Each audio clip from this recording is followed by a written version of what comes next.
Yo la team, j'espère que vous allez bien, que vous passez un excellent dimanche. Quel plaisir de se retrouver aujourd'hui parce que qui dit vidéo sur YouTube le dimanche dit forcément semaine européenne et forcément semaine de Ligue des Champions. Mardi, mercredi, jeudi, 3 jours, 6 matchs par journée dans cette nouvelle formule de championnat. Juste avant ça, n'hésite pas à mettre ton plus beau pouce bleu, mais également en commentaire tes avis sur cette journée. Si tu as encore plus d'avis dans le monde des paris sportifs, rejoins dès maintenant mon groupe public. Dessus, tu vas retrouver énormément de pronostics publics. On l'a vu ce week-end avec la double chance Aston Villa ou nul contre Everton quand Villa était mené 2 buts 1. Tu as également des belles confiances comme hier avec PSG ou nul et plus de 2,5 buts. L'actualité également de mon site internet Parieur Foot où ce samedi, on a tout simplement fait un perfect, mais également l'invitation à des lives privés directement sur TikTok. Donc fonce sur mon canal Telegram. Le lien, je te le mets tout simplement en commentaire épinglé. Alors juste avant de te détailler les 5 rencontres sur lesquelles on va s'attarder dans le sens où Sporting Lille sera directement disponible sur mon groupe public, on va faire un petit point. Si toi aussi tu n'as pas compris la formule de cette nouvelle Ligue des Champions, je t'explique tout de suite. En gros, il y a 36 équipes qualifiées, fini les phases de poule, place à une phase de championnat. La donne est simple, chaque équipe joue 4 matchs à domicile et 4 matchs à l'extérieur. On a eu le tirage au sort avec forcément les têtes de série. Donc 2 équipes du chapeau 1, chapeau 2, chapeau 3 et chapeau 4. La donne est simple au niveau du classement. Du 1er au 8e, les 8 équipes sont qualifiées pour les 8e de finale. Du 9e au 24e, ils passeront par des barrages, soit des 16e de finale. Et les équipes classées entre la 25e et la 36e place sont tout simplement éliminées de toute compétition européenne. Pas de repêchage en Europa League.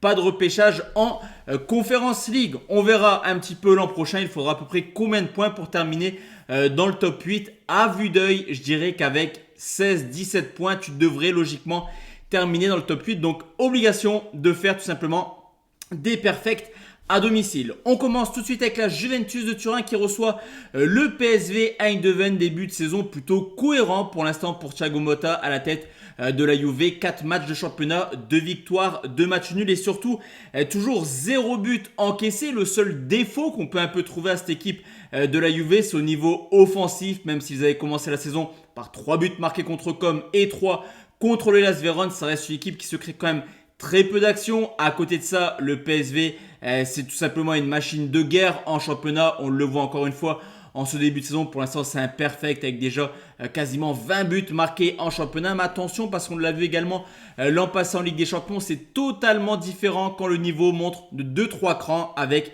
cette LDC. Il y avait eu des défaites à Dortmund et Arsenal en marquant 0 but, 1 nul à Lens, une victoire du côté de Séville. Et clairement, on l'a vu l'an passé et on le voit actuellement, Séville, c'est pas forcément du standing de la Ligue des Champions. Donc une équipe du PSV qui logiquement ne devrait pas venir s'imposer du côté de la Juve. Cependant, au vu de l'inefficacité offensive actuellement de la Juventus, je ne serais pas surpris par un match nul.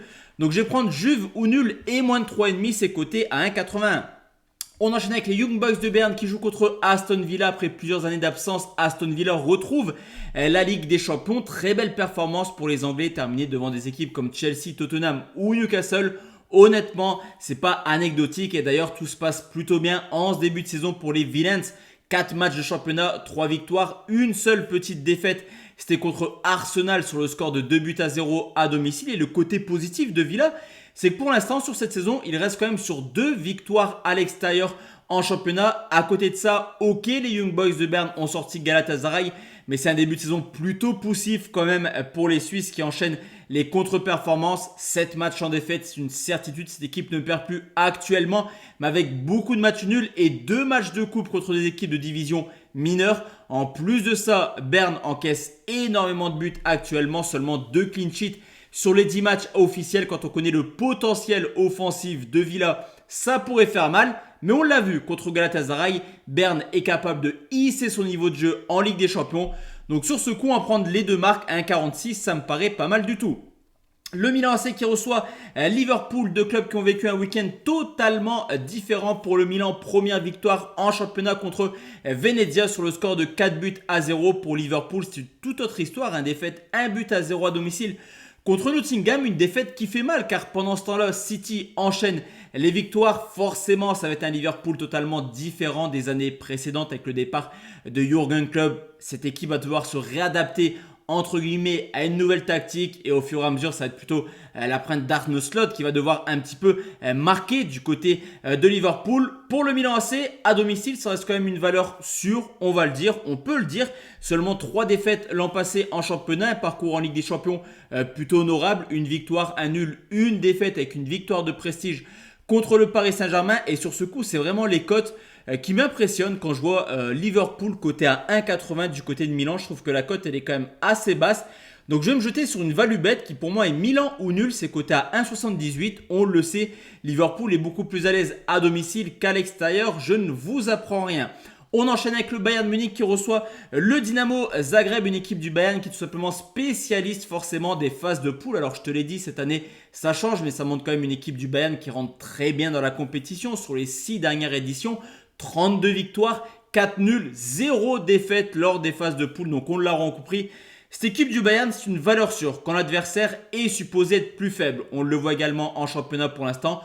3 matchs, 3 victoires et une humiliation ce week-end, 6 buts à 1 du côté de Kiel. Les attaquants du Bayern sont plutôt en forme. De son côté, Zagreb marche également actuellement sur son championnat, même s'il reste sur une défaite ce week-end à domicile. Mais c'est logique, il y a eu un petit turnover en préparation de ce match de Ligue des Champions, une équipe de Zagreb qui pour l'instant ne s'est pas confrontée à un gros club, on va dire, européen, même lors du barrage de Ligue des Champions, ils avaient joué Karabag. Donc pour moi, le Bayern devrait terrasser littéralement Zagreb et je vais prendre le Bayern qui marque au moins 3 buts. C'est coté à 1,51 et on le sait, offensivement, cette équipe a énormément de talent. La dernière rencontre, les gars, que je peux vous proposer, c'est le Real Madrid qui reçoit Stuttgart, tenant du titre et multiple vainqueur de la Ligue des Champions. Forcément, le Real Madrid fait encore une fois office de favori, surtout avec l'arrivée de Kylian Mbappé qui va mieux actuellement. Belle prestation hier pour Mbappé contre la Real Sociedad. Ce qui est plutôt inquiétant quand même, c'est la défense du Real Madrid qui a encaissé énormément d'actions hier contre la Sociedad. 3 poteaux quand même pour les Basques sur cette rencontre. Cependant, là aussi, on peut le dire, hein, offensivement, il y a du talent un petit peu de partout. Je pense que Mbappé va marquer de son empreinte son premier match en LDC à domicile contre Stuttgart. Mais à côté de ça, je mets quand même une petite alerte, même si les Real devraient s'imposer à l'expérience et au talent.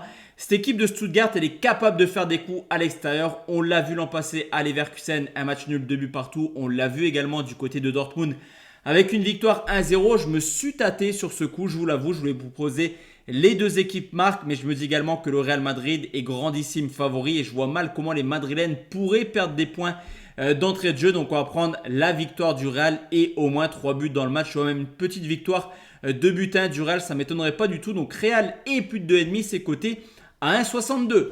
On se retrouve demain les gars pour analyser les 6 matchs de ce mercredi. D'ici là, portez-vous bien. Très bonne soirée, très bonne journée à tous et à toutes. Ciao ciao la team, on se donne rendez-vous demain sur les coups de 17h.